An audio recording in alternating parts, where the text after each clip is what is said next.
দেশের অর্থনীতির চাকা সচল রাখতে এবার বড় ঘোষণা দিল এডিবি। বাংলাদেশের সামাজিক সুরক্ষা ব্যবস্থার দক্ষতা, পরিধি এবং কার্যকারিতা বৃদ্ধি করতে প্রয়োজনীয় সংস্কার কার্যক্রম বাস্তবায়ন ও প্রাতিষ্ঠানিক রূপ দিতে 25 কোটি মার্কিন ডলারের ঋণ অনুমোদন করেছে এশীয় উন্নয়ন ব্যাংক এডিবি, যার রিজার্ভ সংকটের মাঝে এবার স্বস্তির নিঃশ্বাস।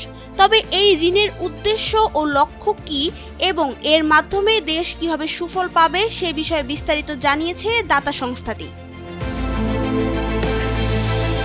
24 এপ্রিল এই ঋণ অনুমোদন করেছে এডিবি। এক সংবাদ বিজ্ঞপ্তিতে বিষয়টি জানিয়েছে সংস্থাটি। এতে বলা হয়, এই ঋণ প্রদানের মাধ্যমে দারিদ্র্য কমাতে সুরক্ষা এবং প্রতিরোধমূলক সামাজিক কার্যক্রম জোরদার করা হবে এবং সামাজিক সুরক্ষা ব্যবস্থার ব্যবস্থাপনা উন্নয়ন, এর আওতা ও পরিধি সম্প্রসারণ এবং ঝুঁকিপূর্ণ জনগোষ্ঠীর জন্য সুরক্ষা ব্যবস্থা জোরদার করার ওপর গুরুত্ব দেওয়া হবে।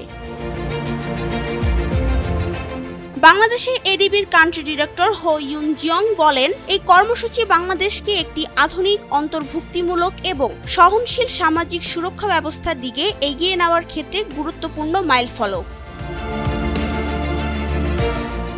এডিবির দাবি, এই কর্মসূচির মাধ্যমে বাংলাদেশ ব্যাংকের লক্ষ্যভিত্তিক পুনঃ অর্থায়ন স্কিমের মাধ্যমে নারী উদ্যোক্তাদের জন্য আর্থিক সেবার সুযোগ অন্তত 15% বৃদ্ধি পাবে এবং আওতাধীন পদক্ষেপগুলো ক্ষুদ্র পর্যায়ে গুরুত্বপূর্ণ ফলাফল বয়ে আনবে বলে আশা করছে এডিবি।